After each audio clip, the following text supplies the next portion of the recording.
aray na. Si Mamshi ay iyak na ng iyak.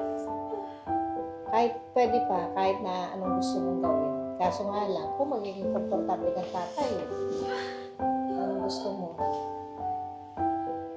Tayo, upo, pwede kang mag-squat. Kunti pa, kailangan maghintay. Tiyagaan.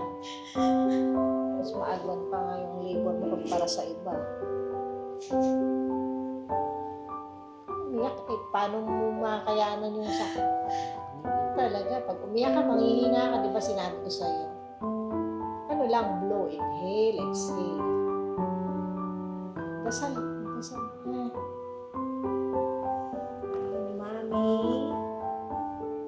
Kaya mo, sabi ng mga pasyente, ng mga mamsi natin, kaya mo, mami.